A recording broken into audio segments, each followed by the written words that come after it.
1008 ಹೆಡೆಗಳಿದೆ. ಅದರಲ್ಲಿ 23ನೇ ತೀರ್ಥಂಕರರು. ಇವರ ಲಾಂಛನ ಏನಿದೆ ಅಂತಂದರೆ ಸರ್ಪ. ಮಹಾವೀರ ಭಗವಂತರರಿಗೆ ಸಿಂಹ ಲಾಂಛನ, ಇವರಿಗೆ ಸರ್ಪ ಲಾಂಛನ. ಪಾರ್ಶ್ವನಾಥ ಭಗವಂತರರ ಮೂರ್ತಿಯನ್ನು ಸಿಕ್ಕಂಥ ಒಂದು ಈ ಸ್ಥಳ. ನಮಸ್ಕಾರ ವೀಕ್ಷಕರೇ, ಪುರಾಣಿಕ್ ಲಾಗ್ ಯೂಟ್ಯೂಬ್ ಚಾನಲ್ಗೆ ಆತ್ಮೀಯ ಸ್ವಾಗತ.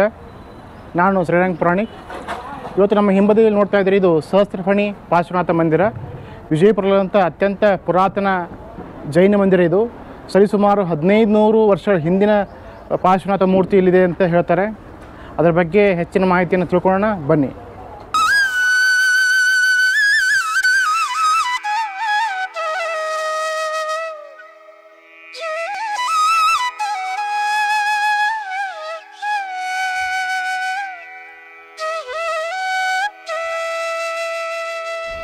ನಮೋ ರ್ಯಂತಾನಂ, ನಮೋ ಸಿದ್ಧಾನಂ, ನಮೋ ಐರ್ಯಾನಂ, ನಮೋ ವಜ್ರಾಯಾನಂ, ನಮೋ ಲೋಯೇ ಸವಸ್ಸಾನಂ. ನೋಡಿ, ಈ ಒಂದು ಕ್ಷೇತ್ರ ಬಹಳ ಪುರಾತನವಾದಂತಹ ಒಂದು ಕ್ಷೇತ್ರ. ಈ ಒಂದು ಕ್ಷೇತ್ರಕ್ಕೆ 5ನೇ ಶತಮಾನದ ಒಂದು ಇತಿಹಾಸವನ್ನು ತೆಗಿಲಿಕ್ಕಾಗಿ ಆ ಒಂದು 5ನೇ ಶತಮಾನದಲ್ಲಿ ಈ ಒಂದು ಕ್ಷೇತ್ರಕ್ಕೆ ಮಹೇಂದ್ರಗಿರಿ ಅನ್ನುವಂಥದ್ದು ಒಂದು ನಾಮಕರಣ ಇತ್ತು. ಅದು ಕಾಲಾಂತರವಾಗಿ ಕೆಲವರ ದಬ್ಬಾಳಿಕೆಯಿಂದ ಈ ಮೂರ್ತಿಯನ್ನು ನಾಶ ಮಾಡ್ತಾರೆ ಅನ್ನುವಂಥ ಒಂದು ಉದ್ದೇಶದಿಂದ ಹಿಂದಿರ್ತಕ್ಕಂತಹ ಪೂರ್ವಜರು ಈ ಮೂರ್ತಿಯನ್ನು ಒಂದು ನೆಲಮನೆಯನ್ನು ತಯಾರು ಮಾಡಿ ಆ ನೆಲಮನೆಯಲ್ಲಿ ಈ ಮೂರ್ತಿಯನ್ನು ಸುರಕ್ಷಿತವಾಗಿ ಆ ಬೂದಿಯ ಒಂದು ರಾಶಿಯಲ್ಲಿ ಈ ಮೂರ್ತಿಯನ್ನು ಮುಚ್ಚಿಟ್ಟಿದ್ರು. ಕಾಲಾಂತರವಾಗಿ ಒಬ್ಬರು ಶ್ರಾವಕರಿಗೆ ಕನಸಿನಲ್ಲಿ ಈ ಮೂರ್ತಿ ಬರ್ತಿರಬೇಕಾದ್ರೆ ಅಲ್ಲಿ ಅಗಿಲಿಕ್ಕಾಗಿ ಅಲ್ಲಿ ಒಂದು ಗುಹೆ ಸಿಕ್ತು. ಆ ಗುಹೆಯಲ್ಲಿ ಈ ಭವ್ಯ ಅತಿಶಯಕಾರಿ ಸಹಸ್ರಫಣಿ ಪಾರ್ಶ್ವನಾಥ ಭಗವಂತರರ ಮೂರ್ತಿ ಸಿಕ್ಕಿರ್ತಕ್ಕಂಥದ್ದು. ಇನ್ನು ಈ ಮೂರ್ತಿಯ ಬಗ್ಗೆ ಹೇಳಬೇಕಾದ್ರೆ 1008 ಹೆಡೆಗಳಿದೆ.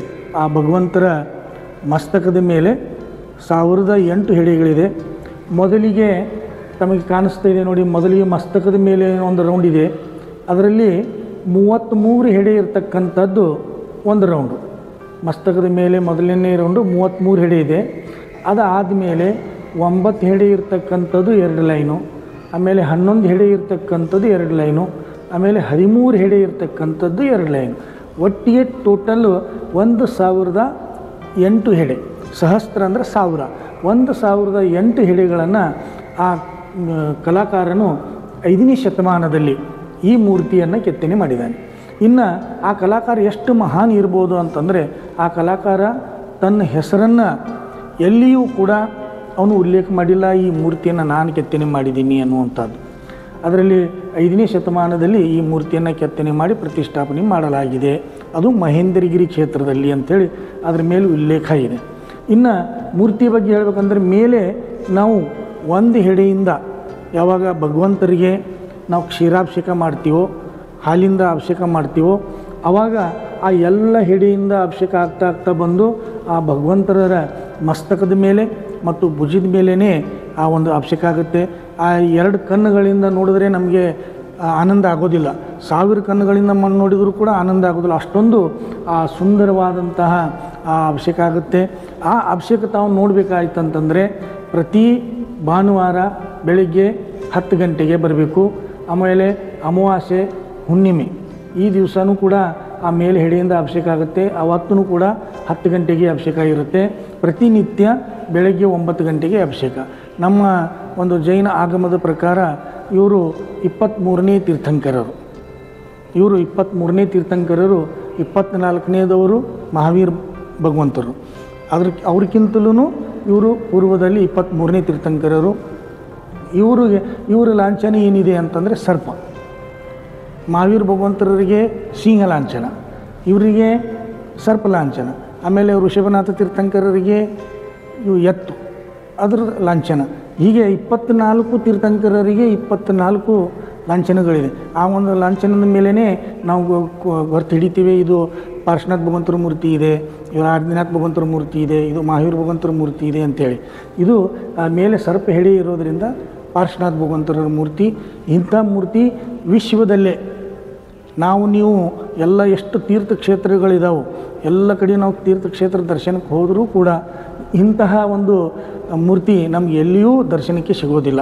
ಯಾಕೆಂದರೆ ಆ 5ನೇ ಶತಮಾನದಲ್ಲಿ ಪ್ರತಿಯೊಂದು ಹೆಡೆಗೆ ಹಿಂದುಗಡೆ ಹೋಲ್ ಹಾಕಿದ್ದಾನೆ. ಆ ಹೋಲ್ ಇರೋದರಿಂದ ಎಲ್ಲ ಹೆಡೆಯಿಂದ ಅಭಿಷೇಕ ಆಗಿ ಅವ್ರ ಮಸ್ತಕದ ಮೇಲೆ, ಅವ್ರ ಭುಜದ ಮೇಲೆ ಬರುತ್ತದೆ. ಮತ್ತು ಪ್ರತಿಯೊಂದು ಹೆಡೆ ಬೇರೆ ಬೇರೆಯೇ ಇದೆ. ಈ ಸರ್ವೇ ಸಾಮಾನ್ಯ ನಾವು ಅಕ್ಸಲಿಗೆ ಹತ್ತಿರ ಬೆಳ್ಳಿ ಬಂಗಾರ ಕೊಟ್ಟರೂ ಸಹಿತ ಅಷ್ಟೊಂದು ಸೂಕ್ಷ್ಮವಾದ ಕೆತ್ತನೆ ಅವರಿಗೆ ಮಾಡಲಿಕ್ಕೆ ಆಗೋದಿಲ್ಲ. ಆದರೂ ಕೂಡ ಆ ಕಲಾಕಾರನು ಪ್ರತಿಯೊಂದು ಸರ್ಪಿಗೆ ಏನು ಅವಯವಗಳು ಇರುತ್ತೋ ಅದನ್ನು ಎಲ್ಲ ಕೂಡ ಕೆತ್ತನೆ ಮಾಡಿದ್ದಾನೆ. ಎಲ್ಲ ವೀಕ್ಷಕರಿಗೆ ನಮ್ಮದೊಂದು ವಿನಂತಿ ಇದೆ, ಕ್ಷೇತ್ರದ ವತಿಯಿಂದ, ಕಮಿಟಿ ವತಿಯಿಂದ, ತಾವು ಬರಬೇಕಾದ್ರೆ ಭಾನುವಾರ ಅಥವಾ ಅಮಾವಾಸ್ಯೆ ಅಥವಾ ಹುಣ್ಣಿಮೆ ಆ ದಿವಸ 10 ಗಂಟೆಗೆ ಬಂದರೆ ಆ ಪೂರ್ಣ ಆ ಒಂದು ಅಭಿಷೇಕ ತಮಗೆ ನೋಡಲಿಕ್ಕೆ ಸಿಗುತ್ತೆ. ಜೈನ ಆಗಮದ ಪ್ರಕಾರ 24 ತೀರ್ಥಂಕರರು, ಆಮೇಲೆ ಆ 24 ತೀರ್ಥಂಕರರಿಗೆ 24 ಯಕ್ಷಿಣಿಯರಿರ್ತಾರೆ. ಅದರಲ್ಲಿ ಈ ಪಾರ್ಶ್ವನಾಥ ಸ್ವಾಮಿಗೆ ಧರ್ಮೇಂದ್ರ ಯಕ್ಷ, ಆಮೇಲೆ ಪದ್ಮಾವತಿ ಯಕ್ಷಿಣಿ.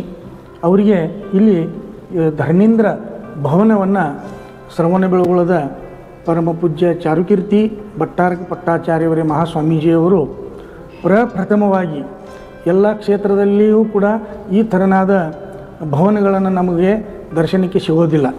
ಇಲ್ಲೇ ಸ್ವಾಮೀಜಿಯವರು ಪ್ರಪ್ರಥಮವಾಗಿ ಧರ್ಮೇಂದ್ರ ಯಕ್ಷ ಭವನ, ಆಮೇಲೆ ಆ ಕಡೆ ಪದ್ಮಾವತಿ ಅಮ್ಮನವರ ಭವನವನ್ನು ನಿರ್ಮಾಣ ಮಾಡಿದ್ದಾರೆ. ಈ ಮೂರ್ತಿಯು ಕೂಡ ಆ ಗುಹೆಯಲ್ಲೇ ಸಿಕ್ಕಿರ್ತಕ್ಕಂತಹ ಮೂರ್ತಿ. ಇದು ಕೂಡ ಅಂದಾಜು 1000 ವರ್ಷ ಪುರಾತನವಾದಂತಹ ಮೂರ್ತಿ. ಇದರಲ್ಲಿ 24 ತೀರ್ಥಂಕರರ ಸಹಿತ ಪಾರ್ಶ್ವನಾಥ್ ಭಗವಂತರ ಮೂರ್ತಿ ಇದೆ. ಇದು ಕೂಡ ಅಲ್ಲೇ ಗುಹೆಯಲ್ಲೇ ಸಿಕ್ಕಿರ್ತಕ್ಕಂಥ ಮೂರ್ತಿ.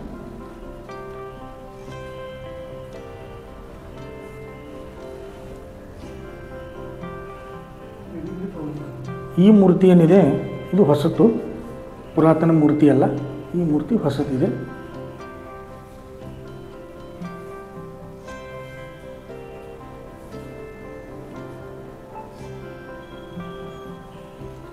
ಅದೇ ರೀತಿ ಈ ಮೂರ್ತಿಯು ಕೂಡ ಅದೇ ಗುಹೆಯಲ್ಲೇ ಸಿಕ್ಕಿರ್ತಕ್ಕಂತಹ ಮೂರ್ತಿ. ಇದೂ ಕೂಡ 24 ತೀರ್ಥಂಕರರ ಸಹಿತ ಪಾರ್ಶ್ವನಾಥ್ ಭಗವಂತರ ಮೂರ್ತಿ ಇದೆ. ಇದು ಪಾರ್ಶ್ವನಾಥನ ಮೂರ್ತಿ. ಇದರಲ್ಲಿ 24 ತೀರ್ಥಂಕರ ಸಹಿತ ಮೇಲೆ ಸರ್ಪ ಲಾಂಛನ ಇದೆ. ಇವರು ಜಗನ್ಮಾತೆ ಮಹಾಮಾತೆ ಪದ್ಮಾವತಿ ಅಮ್ಮನವರ ಭವನ. ಇವರು ಕೂಡ ಪಾರ್ಶ್ವನಾಥ್ ಭಗವಂತರರ ಯಕ್ಷಿಣಿ. ಇದೂ ಕೂಡ ಶ್ರವಣಬೆಳಗೊಳ ಸ್ವಾಮೀಜಿಯವರು ಈ ಭವನವನ್ನು ನಿರ್ಮಾಣ ಮಾಡಿ ಇಲ್ಲಿ ಮೂರ್ತಿಯನ್ನು ಪ್ರತಿಷ್ಠಾಪನೆ ಮಾಡಿದ್ದಾರೆ. ಇಲ್ಲಿ ವಿಶೇಷತೆ ಏನಪ್ಪ ಅಂತಂದರೆ ಅಮ್ಮನವರಿಗೆ ನವರಾತ್ರಿ ಉತ್ಸವದಲ್ಲಿ 10 ದಿನ ವಿಶೇಷ ಅಲಂಕಾರ ಪೂಜೆ, ಆಮೇಲೆ ಪ್ರತಿನಿತ್ಯ ಸಹಸ್ರ ಕುಂಕುಮಾರ್ಚನೆ, ಅಷ್ಟವಿಧಾರ್ಚನೆ ಎಲ್ಲವೂ ಕೂಡ ಅಗದಿ ಒಂದು ಭಕ್ತಿ ಭಾವದಿಂದ ಎಲ್ಲ ಸಮಾಜದ ಬಾಂಧವರು ಬಂದು ಭಕ್ತಿಯಿಂದ ಆ ನವರಾತ್ರಿ ಉತ್ಸವವನ್ನು ಆಚರಣೆ ಮಾಡ್ತಾರೆ.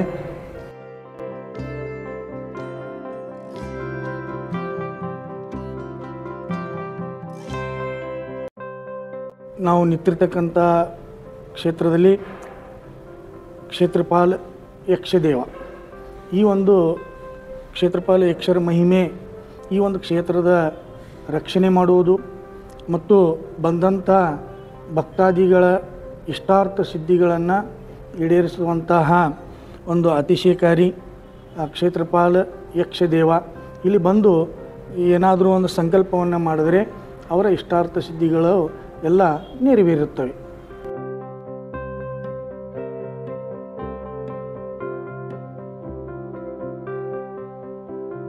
ಇವು ಮೂಲತಃ ಇದು ಜೈನ ದೇವಸ್ಥಾನ ಅನ್ನುವಲಿಕ್ಕೆ ಮೂಲ ಇಲ್ಲಿ ನಮ್ಮ ಕೆಲವೊಂದು ತೀರ್ಥಂಕರ ಚಿಹ್ನೆಗಳಿದ್ದಾವೆ.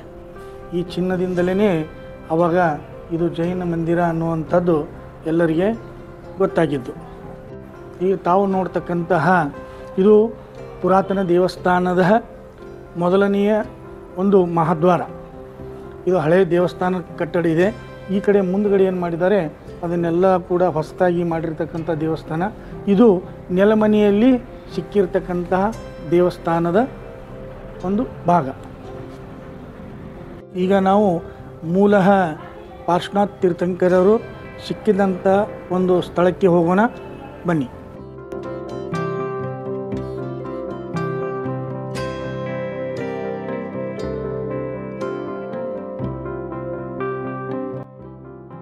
ಮೂಲ ಮೂರ್ತಿ ಸಿಕ್ಕಿರ್ತಕ್ಕಂಥ ಒಂದು ಸ್ಥಳಕ್ಕೆ ದರ್ಶನ ಮಾಡೋಣ.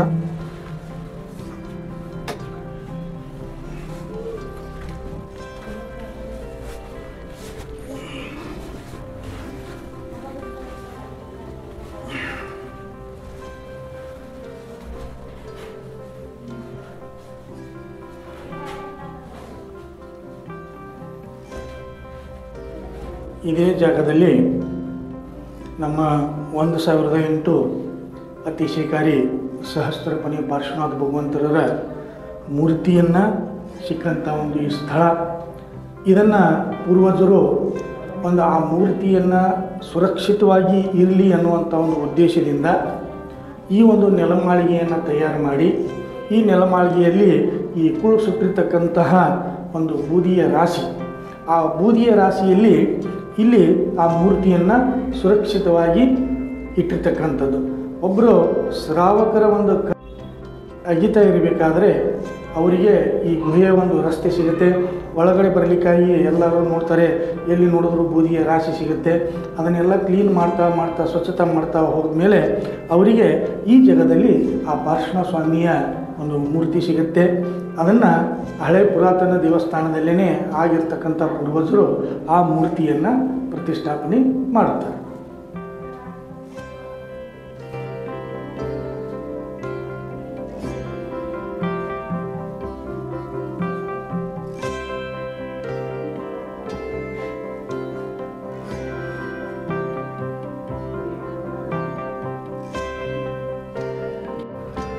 ಈ ಶ್ರೀ ಕ್ಷೇತ್ರಕ್ಕೆ ಆಗಮಿಸುವಂತಹ ಭಕ್ತಾದಿಗಳಿಗೆ ಅವರಿಗೆ ಒಂದು ಅನುಕೂಲ ಆಗಲಿ ಅಂಥೇಳಿಯೇ ಇಲ್ಲಿ ಸುರಕ್ಷಿತವಾದಂತಹ ಯಾತ್ರಿ ನಿವಾಸವನ್ನು ನಿರ್ಮಾಣ ಮಾಡಿದ್ದಾರೆ. ಅವರಿಗೆ ಬಂದಂಥವರಿಗೆ ಇಳ್ಕೊಳ್ಳಿಕ್ಕೆ ವ್ಯವಸ್ಥೆ, ಆಮೇಲೆ ಭೋಜನದ ವ್ಯವಸ್ಥೆ ಕೂಡ ಈ ಒಂದು ಕ್ಷೇತ್ರದಲ್ಲಿ ವ್ಯವಸ್ಥೆ ಇದೆ. ಪ್ರತಿದಿನ ಭೋಜನದ ವ್ಯವಸ್ಥೆ ಕೂಡ ಇರುತ್ತೆ. ಬೆಳಗ್ಗೆ ಉಪಹಾರದ ವ್ಯವಸ್ಥೆ, ಮಧ್ಯಾಹ್ನ ಊಟದ ವ್ಯವಸ್ಥೆ ಮತ್ತು ಸಾಯಂಕಾಲ ಕೂಡ ಊಟದ ವ್ಯವಸ್ಥೆ.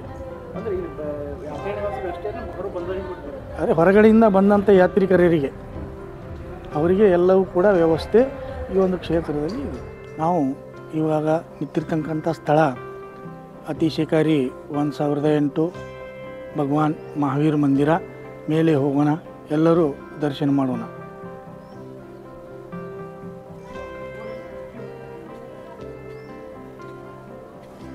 ಈ ಭವ್ಯ ಸುಂದರವಾದಂತಹ ಮಂದಿರವನ್ನು ಶ್ರವಣಬೆಳಗೊಳದ ಜಗದ್ಗುರು ಚಾರುಕೀರ್ತಿ ಭಟ್ಟಾರಕ ಪಟ್ಟಾಚಾರ್ಯವರ್ಯ ಮಹಾಸ್ವಾಮೀಜಿಯವರು ಈ ಭವ್ಯ ಮಂದಿರವನ್ನು ನಿರ್ಮಾಣ ಮಾಡಿದ್ದಾರೆ.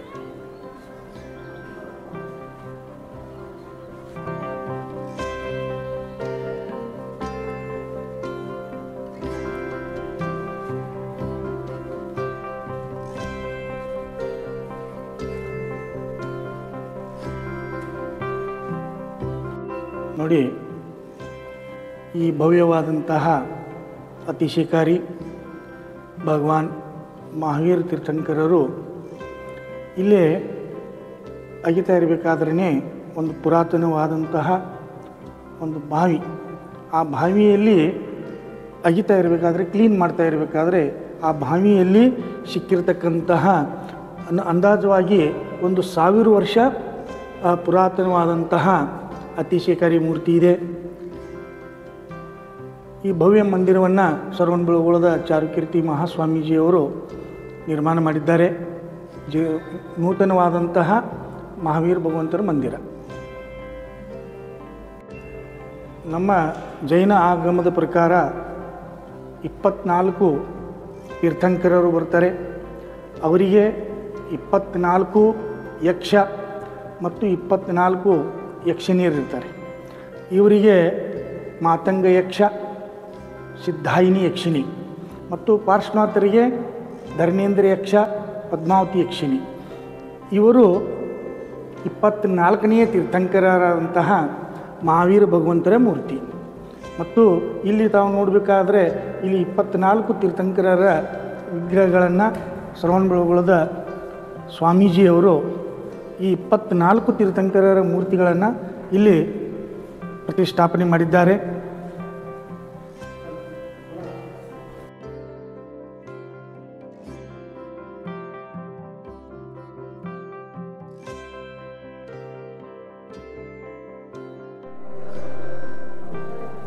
ಈಗ ನಾವು ಭವ್ಯವಾದಂತಹ ಗ್ರಂಥಾಲಯವನ್ನು ನೋಡೋಣ. ಶ್ರವಣಬೆಳಗೊಳದ ಚಾರುಕೀರ್ತಿ ಮಹಾಸ್ವಾಮಿ, ನಾವು ಮಹಾವೀರ ಮಂದಿರದ ಒಂದು ಕೆಳಗಡೆ ಭವ್ಯವಾದಂತಹ ಒಂದು ಹಾಲಲ್ಲಿ ಗ್ರಂಥಾಲಯವನ್ನು ನೋಡೋಣ. ಇಲ್ಲಿ ಸುಮಾರು 10,000 ಗ್ರಂಥಗಳಿದೆ. ಅದರಲ್ಲಿ ಒಂದೊಂದು ಗ್ರಂಥಗಳ ನಾವು ಬೆಲೆಯನ್ನು ಕಟ್ಟಲಿಕ್ಕೆ ಆಗೋದಿಲ್ಲ. ಅಷ್ಟು ಪುರಾತನವಾದಂತಹ ಗ್ರಂಥಗಳಿದ್ದಾವೆ. ಇಲ್ಲೇ ಯಾರಾದರೂ ಸ್ವಾಧ್ಯಾಯ ಮಾಡುವಂತಹ ಅಭಿರುಚಿ ಇದ್ದರೆ ಇಲ್ಲೇ ತಾವು ಬಂದು ಇಲ್ಲೇ ಕೂತ್ಕೊಂಡು ಸ್ವಾಧ್ಯಾಯ ಮಾಡ್ಬೋದು.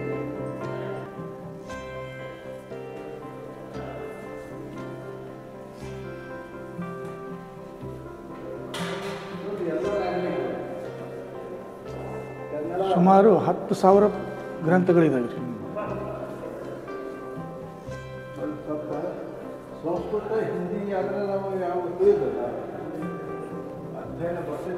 ಕನ್ನಡ, ಹಿಂದಿ ಮತ್ತು ಇಂಗ್ಲೀಷ್ ಈ 3 ಭಾಷೆಯಲ್ಲಿ ಪುರಾತನವಾದಂಥ ಗ್ರಂಥಗಳು.